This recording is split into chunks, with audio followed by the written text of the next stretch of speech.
Welcome to the Burnout Expert Podcast. Today we have with us Dr. Guyla Greenly, who is an exceptional leader in burnout prevention and leadership enrichment. She was the CEO of a statewide trade organization. She has over 30 years of experience in business and in nonprofit management. She was a single parent with 2 teenagers, and she completed a master's degree while she was also working within this organization. And then when her children moved out of the house, she really just started feeling like she had no reason to go home. And all of this is a part of Guyla's burnout journey. And through that journey, she changed careers, which we'll be diving into that as well. And she now owns her own business. It's Dandelion Leadership Coaching, where she focuses on helping leaders and emerging professionals really make confident decisions, effectively managing their stress and helping them to prevent burnout in the workplace. By doing so, these individuals that she works with can really build impactful teams, and they can really foster thriving work environments. Dr. Greenly has also written a book. It is called Knock It Off: How to Quit Being a Jerk at Work, which I love this title because that dives into when we start getting into the moods and anger, and then we get to the workplace and all of these things. It's like, why are you being a jerk? Like, which piece of that puzzle is that? So I'm so excited to dive into this. The book really helps those transform workplace dynamics and nurture positive relationships. And additionally, Guyla is certified facilitator of appreciation at work and toxic workplace prevention and repair, which is providing valuable insight and strategies for cultivating a culture of appreciation and addressing toxic dynamics, which we know from a lot of the other episodes we've gone into, that toxic dynamics at work, toxic dynamics at home, different relationships can really, really lead to burnout. So I'm excited to dive into this. So if you have ever desired change, whether it's resolving conflicts, achieving work-life balances, motivating your team, overcoming obstacles, improving organization, and combating burnout, then Dr. Greenly is definitely here to guide you on your journey. So with that, I am so excited to have you. Welcome to the Burnout Expert Podcast, Guyla.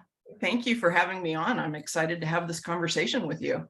Absolutely. So let's start first with your burnout journey, because that's how all the So what we also find with burnout and from past interviews that we've done is there's the point that you have your crash, but there's also all of the stuff leading up to that. Right. So where would you like to begin in telling us your story? I think that for me, the burnout began when it was going to happen once I took that CEO position. I mean, there's stresses all the time, and I had stress when I was the executive assistant at the organization. But ultimately, I could say, I'm not the boss.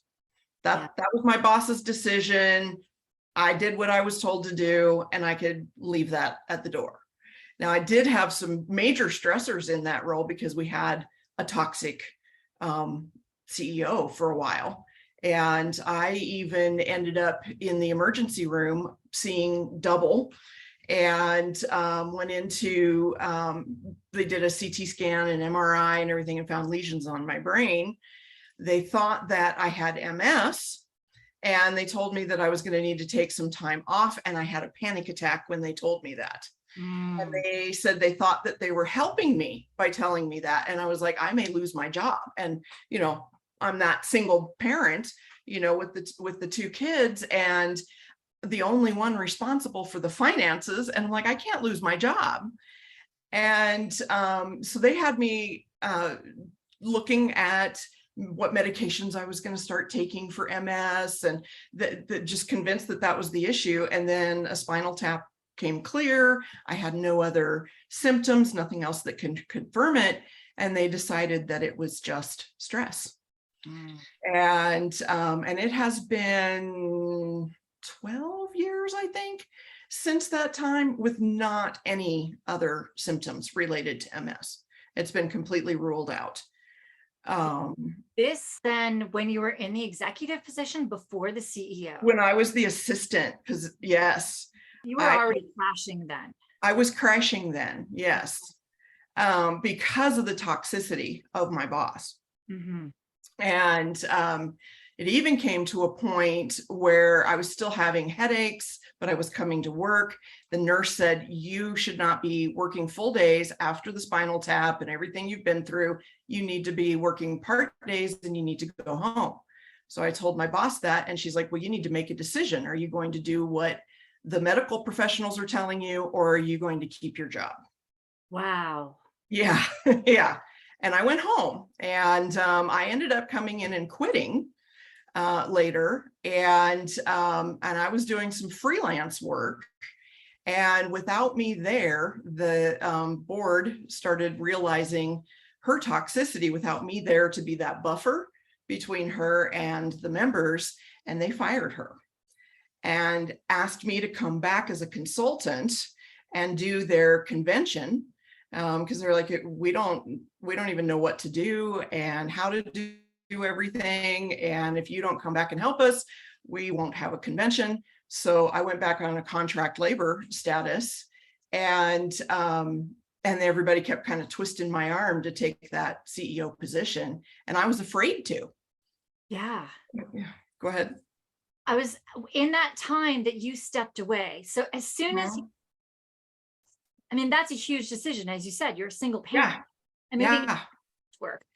Once you stepped away, I have a couple of questions. First off, how long did it take you to find contract work, and how did you feel?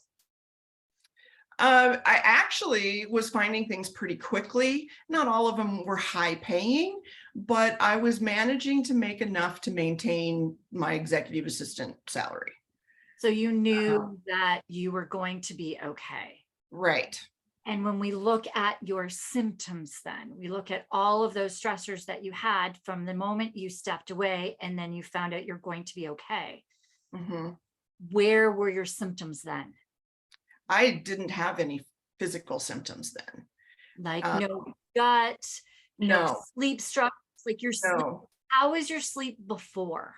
Terrible. And I'd look back at what I put on social media, and I'm embarrassed, to look back at those days and see that I was that person, that every Friday I was posting, thank God it's Friday. And every Sunday I was posting, oh no, I have to go back to work. And I really don't like that kind of posting. And that's why it's embarrassing to me to look back and see that I was that Eeyore type of person at that time, and didn't even realize how bad I had gotten. Mm-hmm. And one of the things that led me to realize that I needed to leave while that person was still in leadership was I realized that I was as upset in my dealings with her as I had been in my dealings with my ex-husband as I was going through divorce. Wow. And I was like, this is not right. It's not fair to me. It's not fair to my kids. And why am I allowing someone that I don't have a personal relationship with to control this much of my emotion? Wow. May I ask as well about your mood? So you have these kids at home. Mm-hmm. It's hard, and it's already hard as a single parent. That part of burnout as well is moods. How were your moods when you were in the executive assistant? Mm-hmm. How were your moods then when you quit and walked away? Did you notice a difference in your moods and your ability to handle stressors at home? Definitely. Yeah, I didn't get as stressed out by the constant chatter and bickering of the of the kids and it was all, there was so much that was built into it, because I had the boss that had hired me, and then she left, and then I had this toxic boss come in, and I was still dealing with residual fallout from a divorce, and then the trying to figure out what it looks like to be this parent, and And so there were a lot of stressors that were adding to it. And Mhm. I probably could have handled things better had the boss not been so toxic. And then, and I'll save it right here for down the road, all the things that I learned after leaving the CEO position that Yeah. had I had those tools earlier would have helped. Yes. But we can come back to those as we We get will, for sure. No, that's closer to something that that. I Yeah. wanted to dive into. No, for sure. Okay, so now you actually were in burnout in that executive assistance position. Now that we're Mhm. diving into this. Yeah, and I had completely forgot about that when we first started talking. Me too. And this is what I want people to acknowledge too, is when you're going through the muck, when you're going through all of this and these stresses are happening, and like Mhm. divorce itself is not easy. Usually Yeah. with a divorce comes a move, which we often say as well, that a new job position, Mhm. moving, or well, becoming a parent, divorce, moving, change of jobs are like some of your top 3 stressors that Yes. you come Mhm. into play. And you had a bunch of those hitting you. I So did. Yeah. this burnout was happening before that. Mhm. I'm making an assumption, but if you were going through a divorce as well, there's been years of stress at home as well, which meant Yes. that when you left work, you were not coming home to a place that felt safe for you either. Right. Right. Mhm. So there were most likely like other symptoms. So how long had your sleep been off track? I don't even remember anymore because it Yeah. had been so long. Yeah. Like, did it get to the point where you just thought your sleep was almost normal because it was just what your everyday Yeah. was? Yeah. Yeah. Yeah. Trouble getting to sleep. And then once I got to sleep, I had trouble getting up, waking up, getting around. But I had those kids. I had to. Right. And I had started a really good exercise routine, and that was helping me a lot. But then I was still married at the time, and my husband at that time was not stepping up to, he said he was going to watch the kids while I went to the gym, but then he didn't. And so then I ended up having to drop out of that Mhm. kickboxing program that I was in. And then, it was shortly after that he ended up moving out, and we ended up dealing with all of the other stuff. And so then, I started gaining weight and not sleeping, not eating properly, doing a lot of comfort eating. But then after he was gone and when things had kind of gotten settled down, I had started working at a church as a publications editor. And I had a really good team of people that I worked with there. Mm. And a couple of us started a diet and exercise program, and we'd challenge each other with our drinking water, and whoever got there first filled the other one's jug. And, and we'd be like, oh, I'm halfway down. And, we just really encouraged and helped each other. So there was a lot of healing from the divorce at that time, plus getting into good physical shape. Yeah. So I had that benefit going into the executive assistant position, and I really did enjoy it until we had that toxic leader come in. So if I'm understanding correctly, you were eating healthier, you were exercising, you had a group of peers that were motivating you, and you were doing other habits with the water and all that stuff, all the things they say we should be doing Right. to get out of burnout. And once this extra stress of this toxic environment came into place, so that actually was helping you get out of the burnout and the stress from the divorce. Exactly. But other big stress hit, those tools were not helping you anymore. Right. Well, it was easy to let them go. That too. So then I wasn't eating as well. I wasn't exercising as much. And I started isolating a little bit more because I was focused on getting work done and getting school done and taking care of my kids. So I wasn't interacting with those friends as much as I had been. So you just said isolating as well. And we've done a whole bunch of interviews so far, and that is one that we actually haven't talked about. And now that I'm thinking about it, I totally isolated in my burnout too, because you're feeling like crap and you have no energy, like right.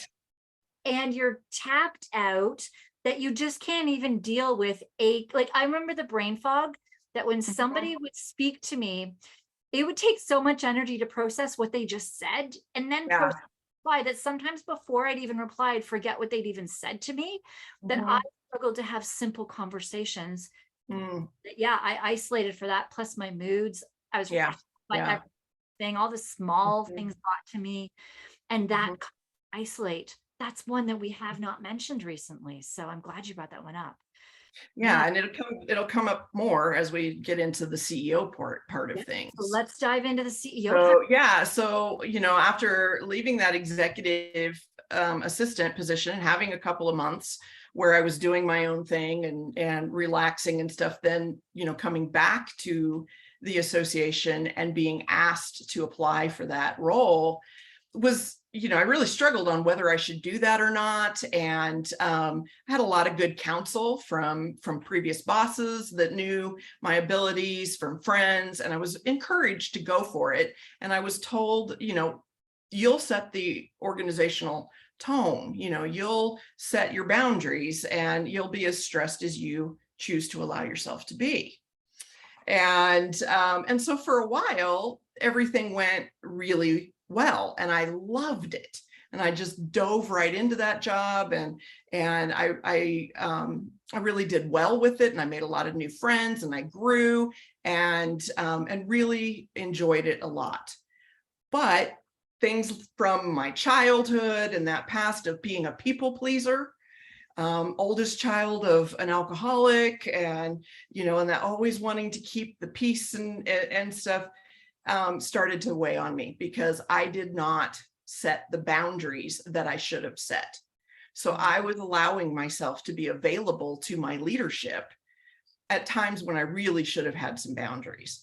And the way I looked at it was, they're all volunteers. I'm the paid employee. They're volunteers. They have their jobs to do. So if they need to do board work at 6 a.m., then I need to respond to them. Or if they need to do board work at 9 p.m., I need to respond to them. And that was on me. No one asked me to do that.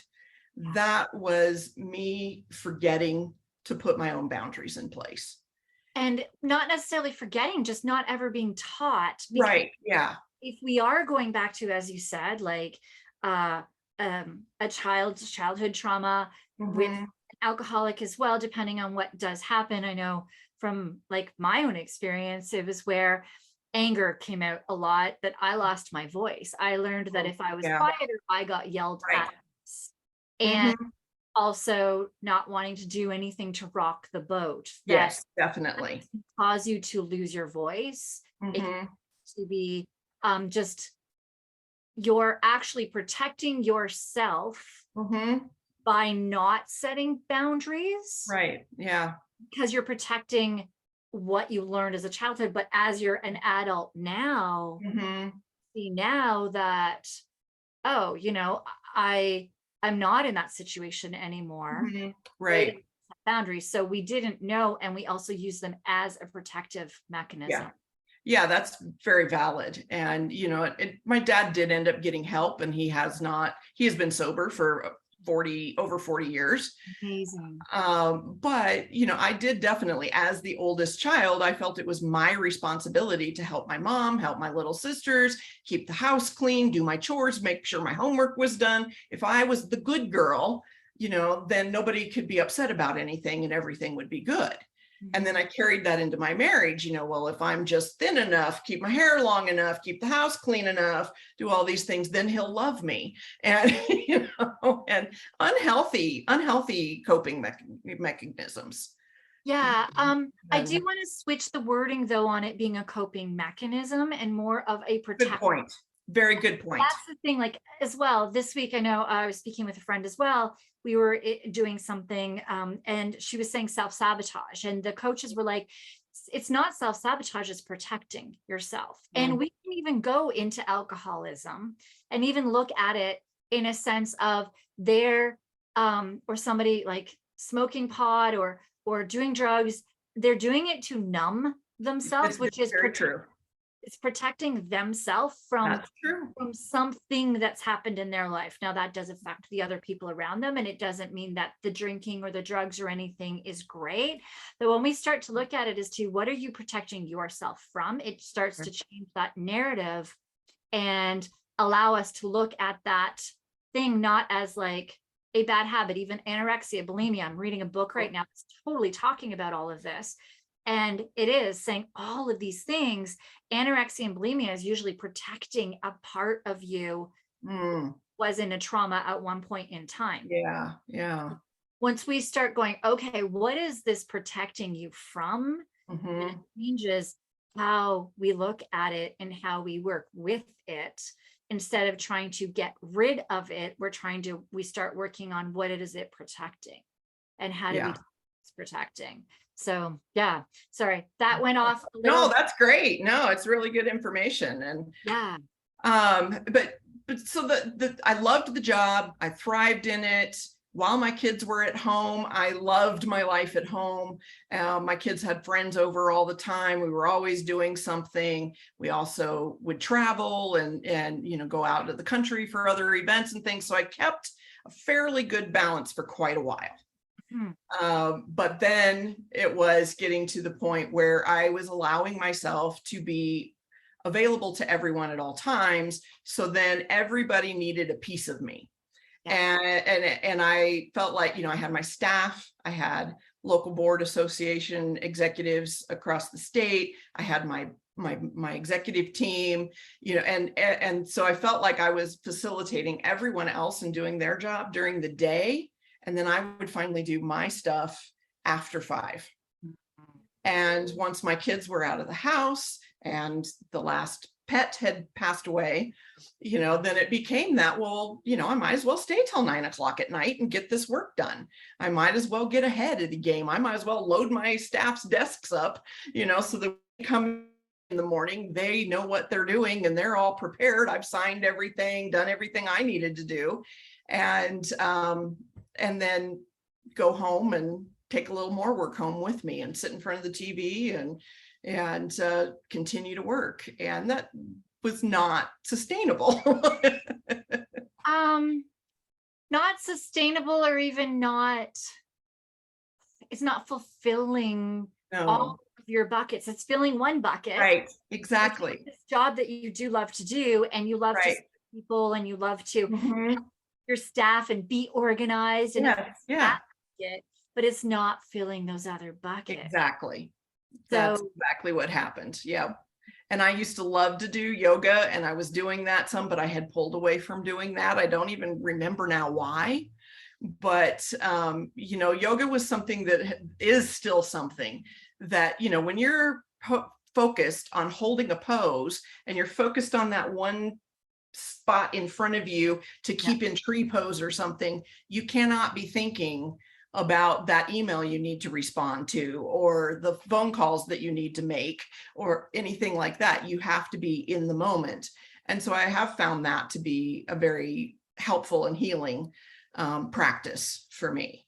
Amazing. Yeah. And that's the thing when we do look at leadership as well, every promotion that you have, every promotion comes with more responsibility for those that are under you. And then have to answer to whoever's above you. And when you're at the top, you're still, as you said, answering to a board. Exactly. Right? So it's not like, even at the top with many, if it's a government position, you're still answering to like the political side and to whoever is like giving the money to the government organization. If you're like, it is, there still is some sort of a pull, even from the person at the top, as to what they have to do, how they have to operate. Right. And every time you go up, you're just in charge of more and more under you. Right. There's more placed on your shoulders. And that was something that was happening with the organization as well, is that the organization was expanding. Oh man. But my staff wasn't expanding. Yes. So we purchased a building that we were major owners in, which put me on the building board, and it put me on as the treasurer with them. And, and then we were trying to lease out some of the offices that we had. So then I'm being a property manager, and, it was just a lot of things getting added. And then, like I said, with not having the proper boundaries and it's just being available to people all the time, I started being sick every New Year's Eve. And my doctor explained it as that I was literally running on adrenaline. Yes. And that once I took a couple of days off, my body would catch up and I would crash and I would get sick. Yeah. And then I also had pneumonia over one of those holiday breaks. And then in near the end of my time as the CEO, I got pneumonia, a walking pneumonia. It was atypical pneumonia. I was trying to get to working out again, trying to take control of my health. And I was meeting with a personal trainer early in the morning before work, and I just couldn't even get through the warm up. And she's like, "This is not normal. I think you need to see your doctor." And as I was driving home, I fell asleep at a stop sign. Fortunately, I lived out in the country. There wasn't a lot of traffic, but that scared me, you know. And then I drove into my garage, shut the car off, and fell back to sleep in the car. And so I did make an appointment with my doctor, and they were looking at things like heart stresses. You know, they did a stress test, did an EKG. You know, they're looking at all of these things. And finally, it was through an X-ray that they found that I had atypical pneumonia. I wasn't running a fever. I wasn't coughing. You know, I didn't have any of those symptoms, but I did have atypical pneumonia. And and this again, it was on me. I did not take any time off, and I continued to travel with my job and continued to work. I'd just, you know, take a little nap on the couch in my office and then get back to it. And one of my board members and I attended some meetings in Arizona, and the past president of our national organization was one of the speakers. And when I had first met him, he was tall and strong and healthy. And after his time as the president of this national organization, he had a heart attack. He started having health issues. So he was at this meeting, literally sitting to speak and having an oxygen mask and taking it off to speak and then putting it back on. And his speech was on how we need to put on our own oxygen mask before we can help others, and that we need to take care of our own health or we can't take care of anybody else. And that just really started speaking to me. And then I started seeing a counselor again, someone I had seen through my divorce, and I was talking to my family. And I created this plan that I was going to work for 2 more years. That would put me at an even number in my age. It would put me at 12 years at the organization, and my life can kind of be divided up in 12s when you look back through patterns. And so I thought, well, I'll just live on one paycheck and put the other one in the bank. And by the end of that 2 years, I would have, you know, a full year of income stored up. I'd have no debt, and then I could leave the position. But I just kept not feeling well, getting more. I was not handling the stresses as well, obviously. So then you say the moods, the personality. I am more of a feeler, make decisions based on the best for all people. And I was moving into that thinker mode, which I learned about afterwards. I didn't recognize it at the time, but I became more callous. I didn't respond in the ways that were normal for me, and didn't handle little things as well as I would have in the past. And just was like, I can't keep doing this. And the counselor said to me, well, my dad, first back up a minute, my dad had said, why 2017? Why not 2016? And I said, well, because this will give me time to save up money. And he says, I'm not sure that's the best thing for you. So then I was talking to my counselor, and she said, I would have to agree with your dad. She said, I really think that if you don't leave this level of stress that you're under, you're going to need someone else to take care of you instead of you taking care of everyone else. And so with a lot of fear, but so tired I almost didn't care anymore. I went ahead and put in my resignation, sent it in October to do a December 31st end date. And so from being diagnosed with atypical pneumonia the end of July to the end of December, when I finally left, I did not miss a single day of work and went on 7 trips and trained my replacement. And what was in my mind when you were saying that, like, New Year's Eve holidays is when you got sick, I'm like, you didn't mention any vacations. I'm like, and I know your position had vacation days. Yes. And there were times that I lost vacation because I didn't use it. Yep. And the boss before me, not the toxic boss, but the one before who had hired me, she never took more than a couple of days at a time away. And because so it's something that she taught me was that the organization couldn't survive 2 weeks without the CEO, is basically the message that was given. So I wouldn't take extended vacations.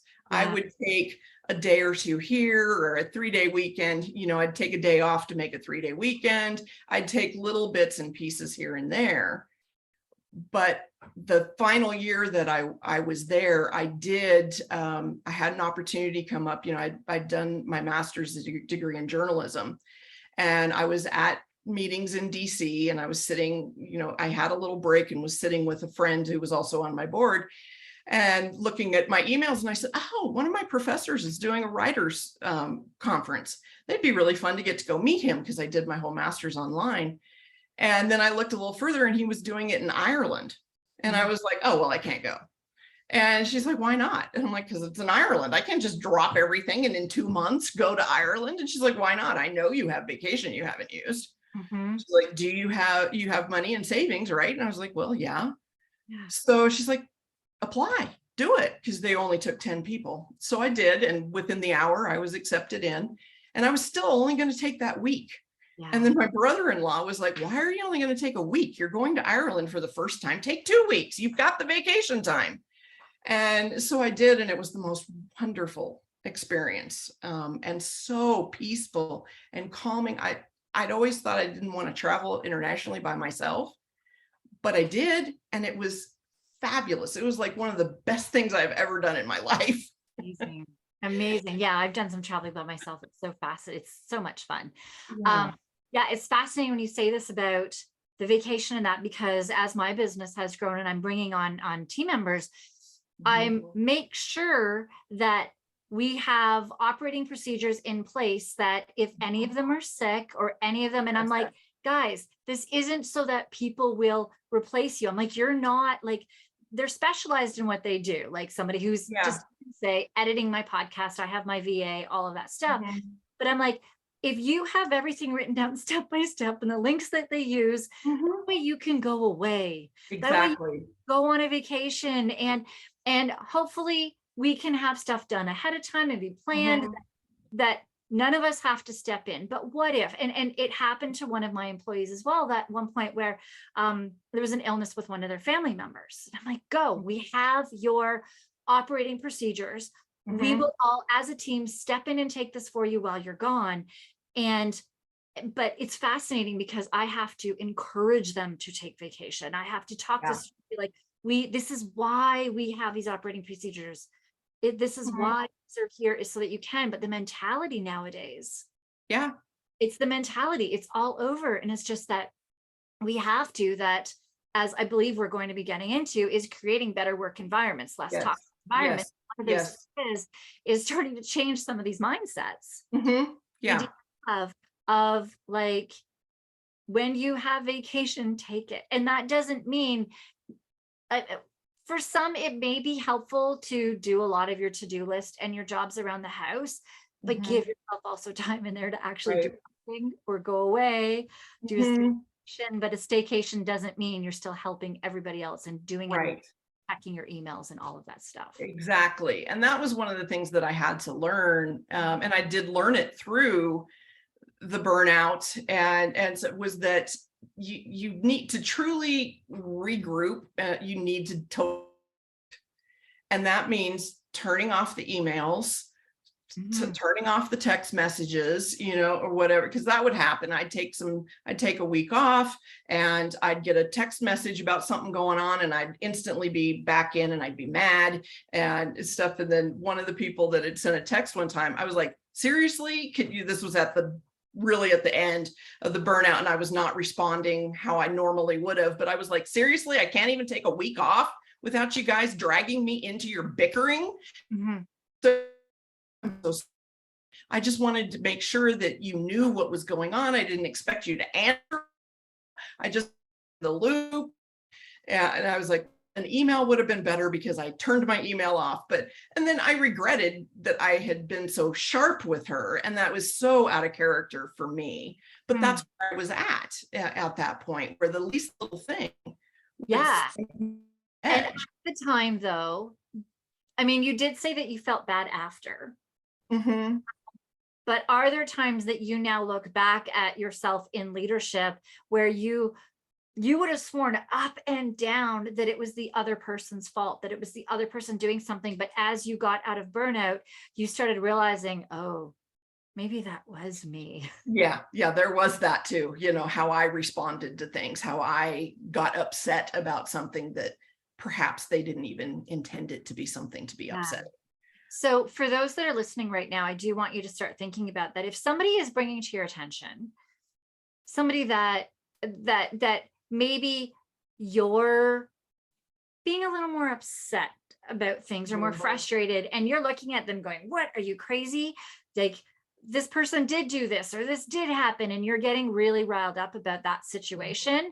To maybe, it is so hard in the moment, and it is something that until you're out of burnout to really sit and look back, but take that right now, maybe from a different view, and go and ask somebody else that you truly trust their opinion, and just say, hey, this just happened. Somebody on this podcast about burnout said that this is a burnout sign. I have other symptoms. I'm swear up and down that it is this other person that is totally at fault, and I should be angry at this, but I trust you. What do you think? Like, ask them in that moment right now. I mean, that is one of the best things. And if that person you trust is saying, maybe you are burnt out, then maybe it is time to start implementing the steps. There would be times that I would have someone else read a text or read an email and say, am I taking this completely wrong? Good for you. And there were times that they'd say, yeah, I wouldn't put so much emphasis on that. I don't think it really means anything. Yeah.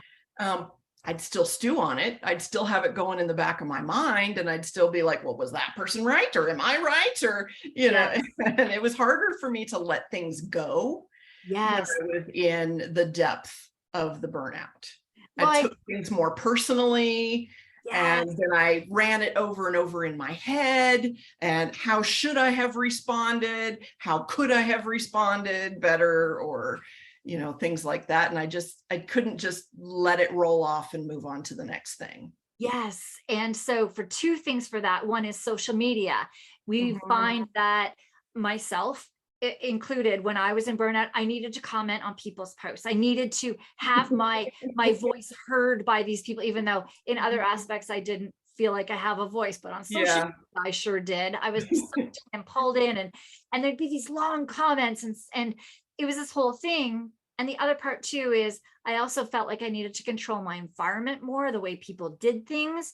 So the way my husband loaded the dishwasher, the way because when the rest of your life is out of control, you control what you can control. Right. No, that bowl should not be placed this way in the dishwasher. You can't organize a dishwasher. Like, it's just the silliest things. My gosh, he's doing the dishwasher. He's probably going to start it. And once it's done, he empties it more than I do. So why does it matter?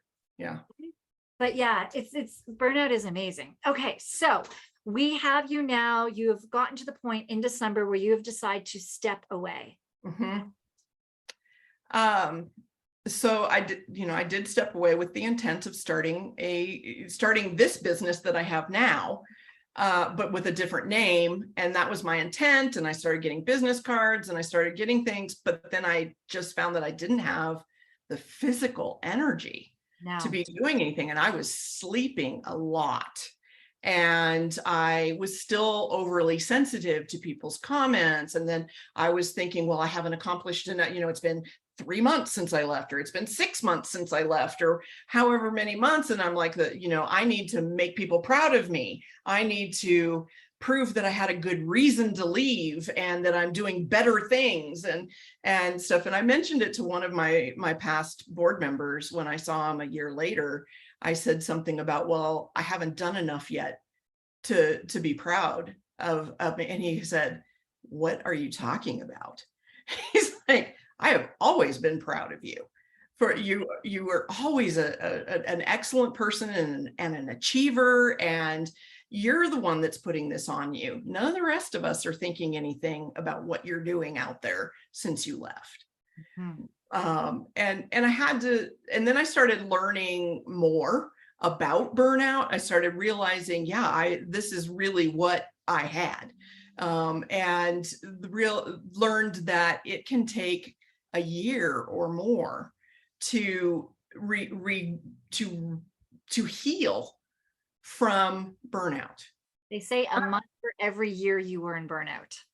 Okay, well, yeah. So for me, it was a minimum of a year before I really started feeling like I could make good, solid decisions again. Yeah. That I could get out and create new things. And where that led to was me going back to school to get my doctorate. It was something I had always wanted to do, but I'd always told myself that I didn't need to, or I was too old, or I wouldn't get my return on investment if I went and did it. And I had a lot of people that would say, if it's something you want to do it. What difference does it make if you go and make a lot of money afterwards? It's an accomplishment for you. And I had a friend that's about 10 years older than me, because I kept saying, well, I'll be 53 by the time I graduate. I'll be, that's too old. And she's 10 years older than me. And she said, you're going to be 53 no matter what. Do you want to be 53 wishing you'd gotten a doctorate? Yes. Or 53 with a doctorate? I love that. And so I ended up going ahead and doing it. And I put working on hold for the most, and I lived off of savings and some investments that I had. And I did work part-time for a friend at a clothing store, something that I didn't have to put a lot of mental and emotional energy into. I could do a good job there and walk away and go home. Mm-hmm. And so I did that.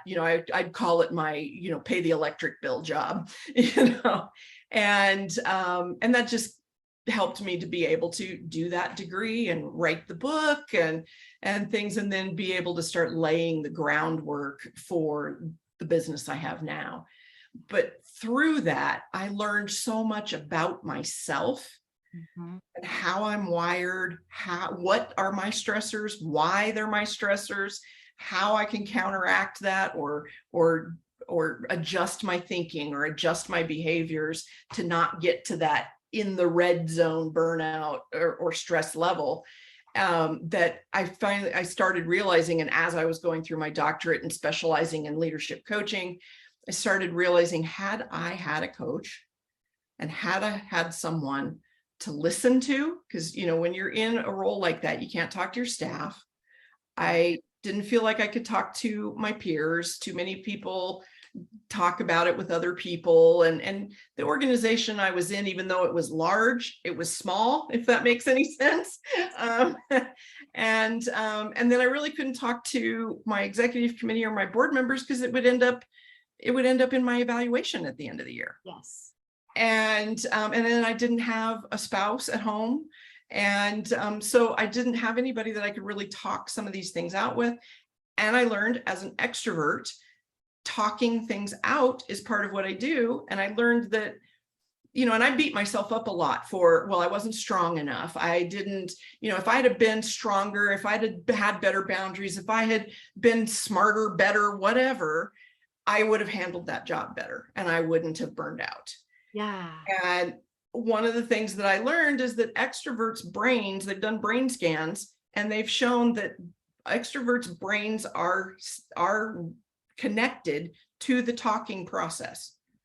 So, because I myself though as an extrovert, I'm way more introverted. I am like, but my love language is that conversation, is that deep. Yeah. that quality time with people. Right. But so what I realized when I learned that I'm physically made this way, Mhm.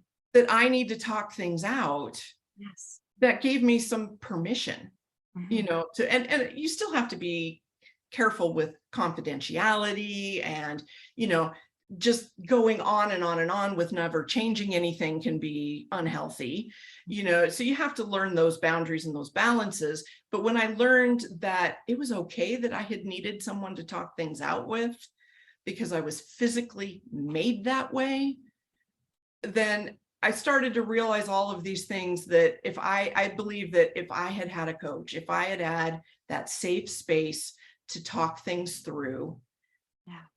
I may not have reached that level of burnout. Right. And I do want to say as well that you mentioned that you didn't have a spouse.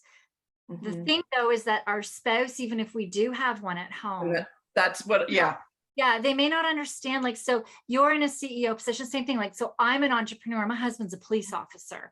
right. Very different roles at work, how things happen, Yeah, how they are. That when I'm talking like lead magnets and funnels and I'm right. about all of the things like managing and hiring and firing and just all of Mhm.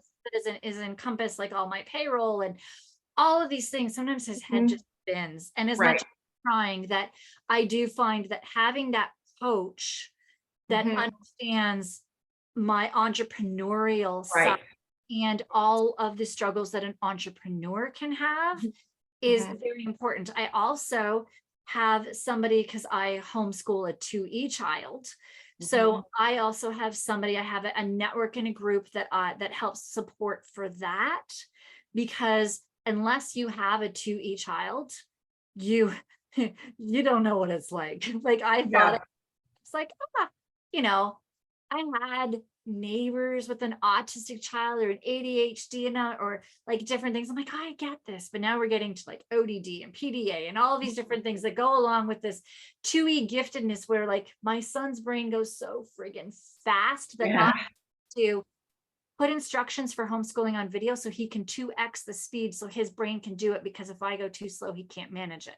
Mhm. So I have like, and that's stuff that not everybody's going to get. So Right. that coach that has that expertise like you have in that space of Yes. a CEO, of Yes. being an executive assistant, of Mhm. being as well like a parent to kids while being in this Mhm. corporate environment, of working as well. It's different in nonprofits as well as Yes. corporate side, and having that knowledge to bring to the table, that when somebody's saying something, you understand the language they're speaking as well. Exactly. So Yes. my husband is like, what does that mean? Or he just, Right. okay. Yeah, So no, and that's an excellent caveat. And that yes, it's nice to have the spouse that you can kind of unwind and talk with, but you also want to have that boundary and that yes, balance that you're not exhausting your spouse yes. with everything. And they're like, can we talk about something besides your job? Right. And it is. So we all have different things. We have different like parts to ourselves, different pieces. You Mhm. have spouse in you, you have the parent in you, Right.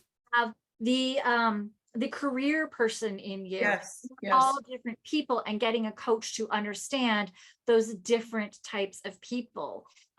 So as with what you do, we have, so my background with first responders as well, that's such a Right. different world that, Absolutely. yeah, there's this one gentleman that I always refer to when somebody would like to retire out, or Mhm. is ready to, or needs to be medicaled out, or burnt out, or wants to leave the job for other reasons. He was 30 years in policing and now works in like the corporate world and private, Mm. that he is able to help them transition from the one into the other. Resumes are different. The way you speak in interviews is different. Exactly. You manage yourself. Exactly. The way your life looks is so different. He transitions with that. And what you do is transitioning with your coaching with people that speak your language, your Mhm. of Mhm. such a vast knowledge in, and knowledge of the burnout piece as well added in. Right. Yeah. Yeah. And I did have one client say to me one time, she said, "You're the perfect coach for me because you're about 5 years ahead of me in everything I'm going through." Right. Yes. And so she felt heard Mhm. and understood. Yeah. And that's an important part of coaching, I think, to be able to make that personal connection with someone. Absolutely. And that's it. When we're looking at a coach, it really does have to be that right fit for us. Right, right, Just because it's a great fit for somebody else doesn't mean that's the right. right fit for us. It might Exactly. be that Yeah, way. right. Yeah. So, man, okay. I think we've been talking for quite a while. I Yes, did want to touch on some of the toxic workplace. So yes. if we have, let's say we have, are you good for time? Because I know we have gone Yeah, for, okay. I'm fine. It's, this is your show. So I know, but I just want to make sure we've got your yeah, time yeah. well, but this is so good. So this toxic workplace is a huge thing. Hmm. If we were to go back, and you said earlier that if you were to go back with tools you know now, Hmm. you would have first off been able to recognize things. This is going to be a two-part question. Okay. First off, recognize things that were occurring in you. We may have already covered a lot of that. And tools that you had. Hmm. What tools would have been maybe your top?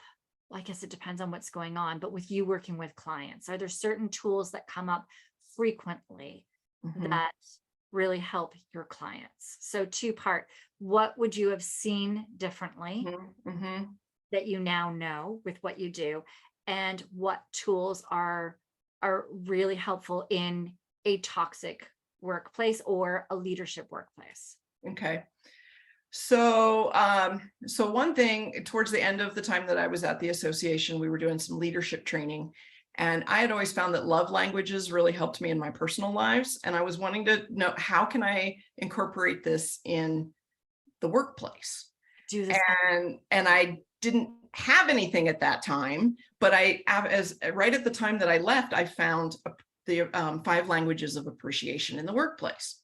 Mhm. And it came from Dr. Gary Chapman wrote the 5 love languages, and then he started having so many people asking him, how can I apply this at work, that he then partnered with Dr. Paul White, whose experience is in organizational culture and workplace management and that sort of thing. So they wrote the 5 languages of appreciation in the workplace. Mhm. As I went through that to get certified, I learned that 79% of people who quit their jobs quit because they do not feel appreciated. Wow. And I had even, I have to admit, gotten to some of that of, why am I working so hard? Why am I missing school dances and granddaughter's second birthday? And, why am I missing these things for work?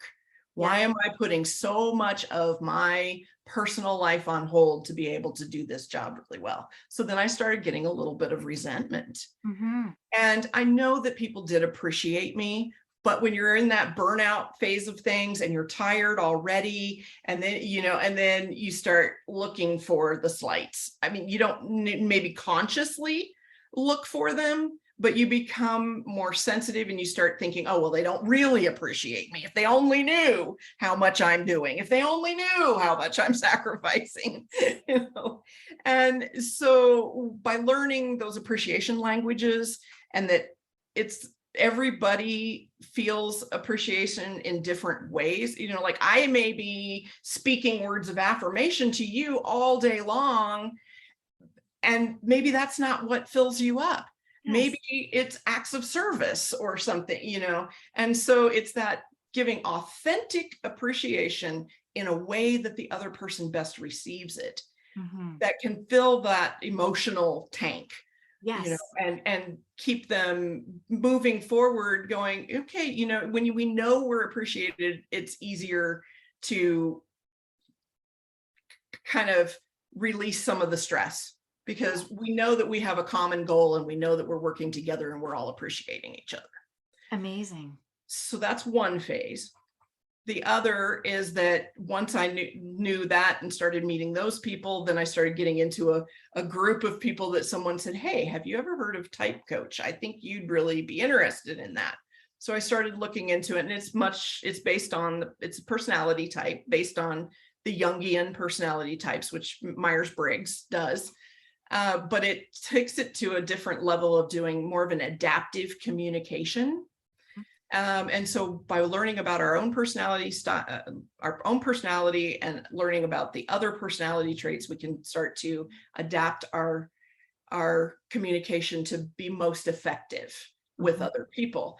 And by learning that and becoming certified in that, then I took the opportunity to become master certified, where I started learning about personality type and stress, personality type and conflict, personality type and change. And there are all these ways that the way we're wired, we have different things that will cause us stress than maybe our neighbor does.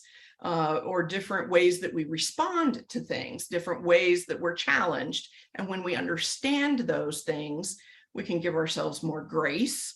Yes. And we can give others more grace, and we can learn to work better together.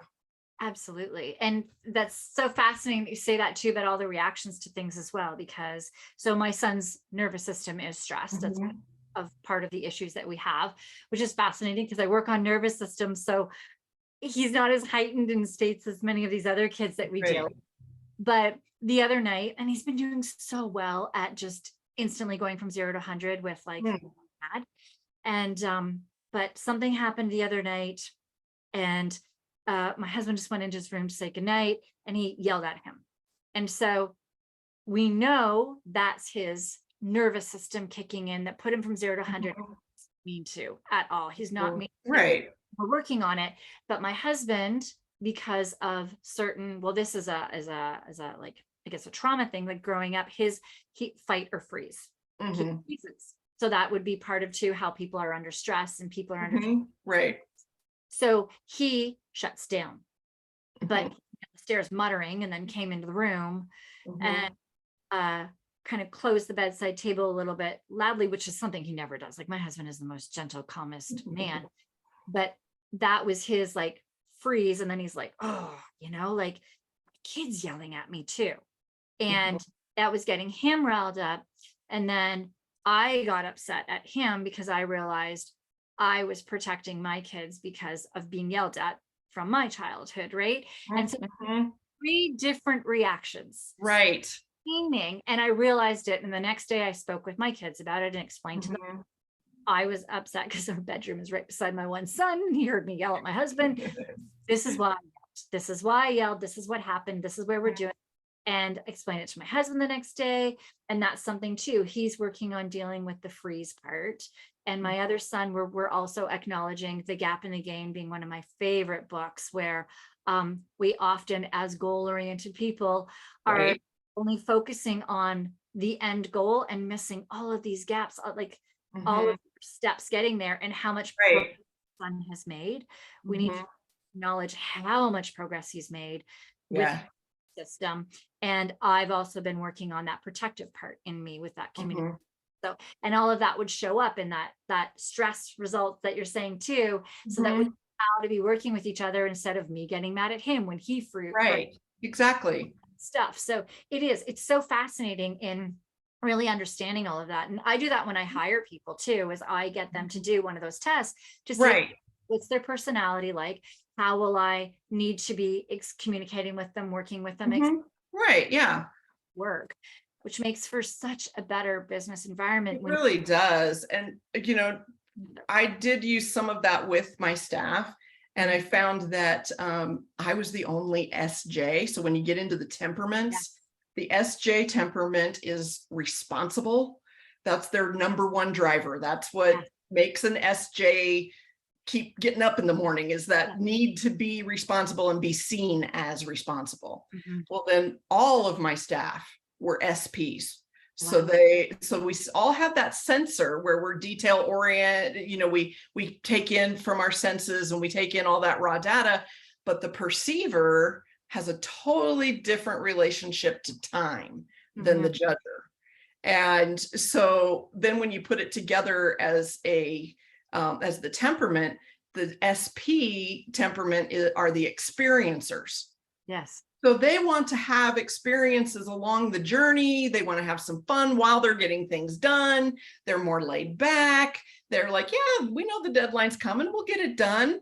And the SJ's over here, no play till the work is done. And, and we got a checklist. Let's get this done. And in workplaces as well, what I do find is that when you don't know all of these different types and the different roles and positions, then tend to hire the one type that we most relate to. We do. And then we end up getting all of these people in our environment. They're all the same type, which different types do different jobs in a different way and a different personality.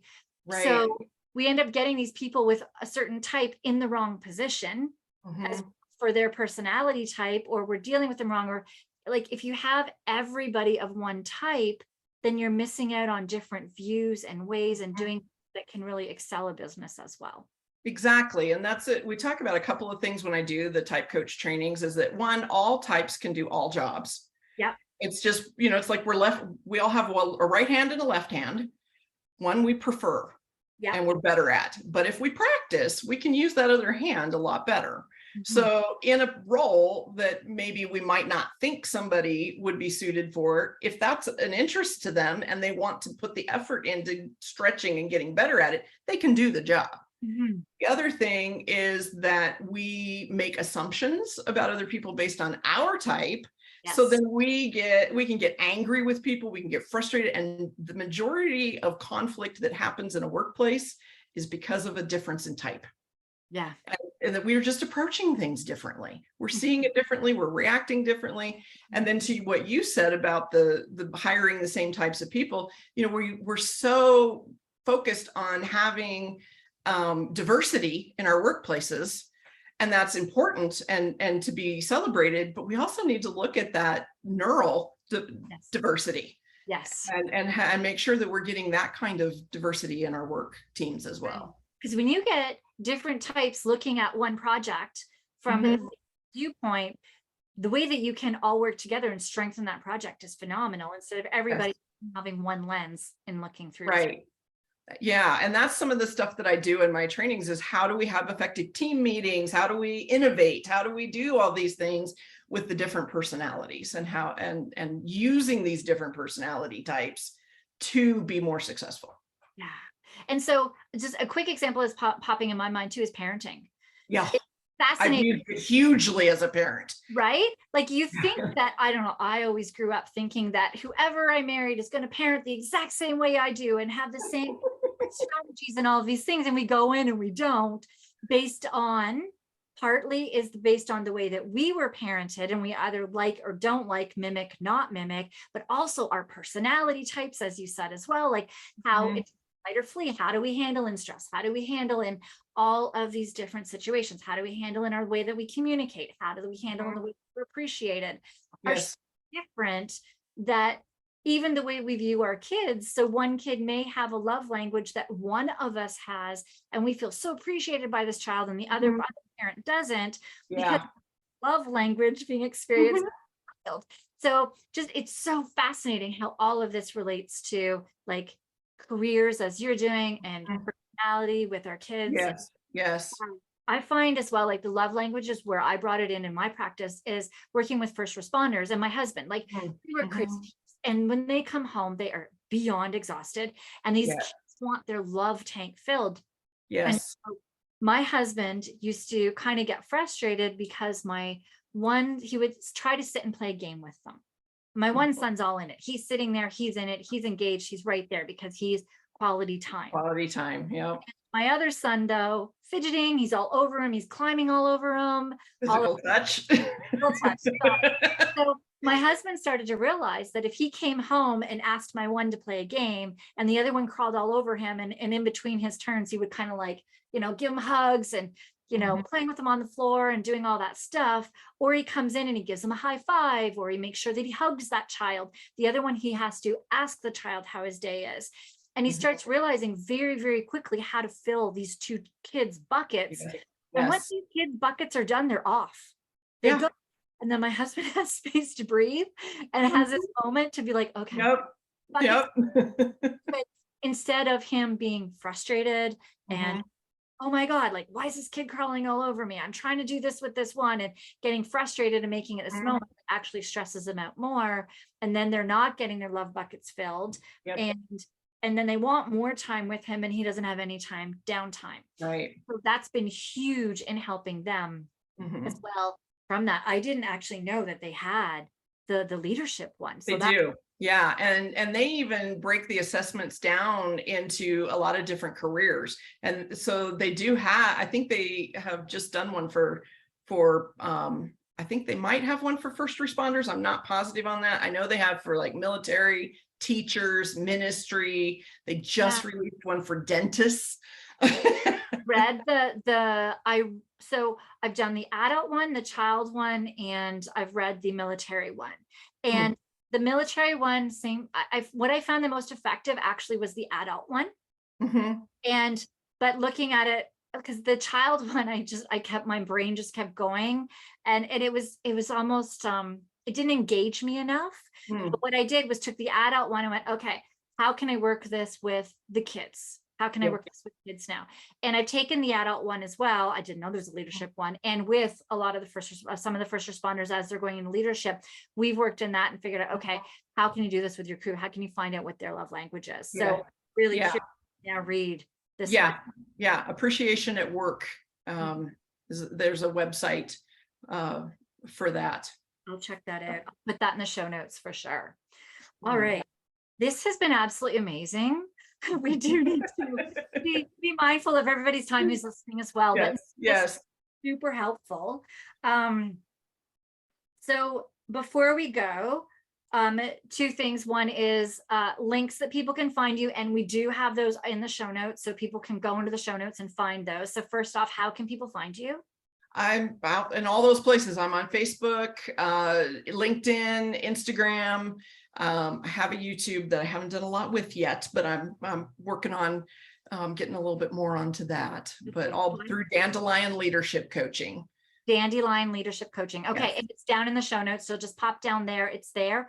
I'm not sure if I have your YouTube, so please pass that on to me. If I do, I may have passed it on, but if not, I don't know that I did, because I have so little on there right now, but I have maybe 4 or 5. Well, we mentioned it there, so we've got to put it out there because we know this will be out there for a while. Okay. All right. So now, last thing before we go, one piece of advice for somebody that is in a toxic workplace.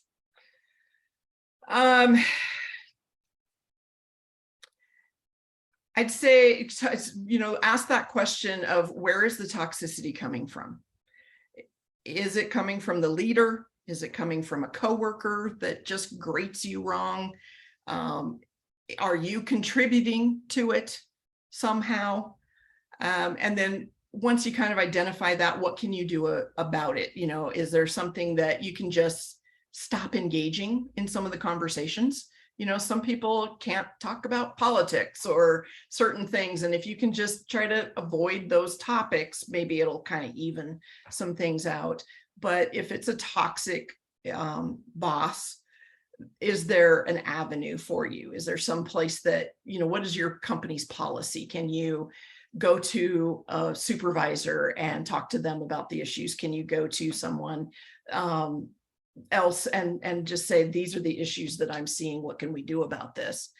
But if it's something where you're sick all the time, you're losing sleep, your quality of life is gone, you are fighting with the people at home all the time, it may be time to look at leaving. And in my book, I hope it's okay to plug this, there is a chapter on toxic workplaces and how to know when to leave, and a whole section on how to leave gracefully and how to do it if you're going to find a job first or if you're going to leave first.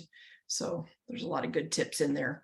Amazing. Yeah. So definitely go and check out Guyla's website, get her book. Absolutely. There's going to be so much valuable information in there. I know I work with the deep burnout in people and help them get out of burnout. Having that avenue with leadership, if you are a leader, you can still benefit absolutely from all that Guyla is doing. Yeah. Into And even that book, even though some of it is really geared to helping people get a job and keep a job, the first section is on all these things we talked about with appreciation languages and personality type and strengths and getting to know ourselves better. And then there's sections on, how to do a better job at work and then how to leave gracefully and stuff. So there's a lot of personal help types of things in it too, even if you're not looking for a new job. I can already think of a few people that I know are going to absolutely benefit from your book. So thank you so much for having us, for coming on. Yeah. Thank you for having me on your podcast. Yeah, thanks for sharing all of your wisdom with us. This has been absolutely amazing. Anybody has any questions, go on to Guyla's link, reach out to her and ask her any questions that you do have. Yeah. And if I might just add, you talked a lot on the personal side of things, and I was talking on the business side of things. And one thing I think is it's all interconnected. And, if things are bad at home, then you're going to take that to work and act out at work. And then if things are bad at work, you're going to take that home and act it out there. And so I'm looking, what I hope to do is self-awareness that helps people be more self-aware and how they can apply that in their personal lives and their work lives, so that when we have happier families, we have happier work lives, we have happier communities, and it's a whole cycle. Absolutely. Yeah, it really is. That's what we do talk a lot in this entire podcast about how there's so many pieces of this puzzle, and it's not just one thing. So, and that's it. If you just leave that toxic workplace, but do not make the changes that we spoke of about never taking vacations, not taking care of yourself, only putting everything in that one bucket. I mean, these are just a few of the other pieces, but if you don't work on those other pieces, when you go, you're going to get back into burnout, toxic workplace or not, if you don't change some of the habits that also, because it's not just the toxic boss that has it is it's our own behaviors as well. Yeah, absolutely. All right. Well, that old saying, wherever you go, there you are. Yeah, absolutely. Well, thank you so much. Thank you. Thank you everybody for listening to the Burnout Expert podcast. If you want, as we know, all of Guyla's information is down in the show notes. Mine is as well. If you want to go into my deep burnout work for everybody, into more information on this podcast, go to burnoutexpert.ca. If you want to go into my work with first responders, that's 911lifestyle.com. All of those links are below. You can email me, link is below. You can also book a call to chat with me if you'd like to work with me. All of that is down below. You can also get on my email list. So go and look into the show notes, grab those links, do your research, and reach out to either of us if you have any questions. We'll see you in the next episode.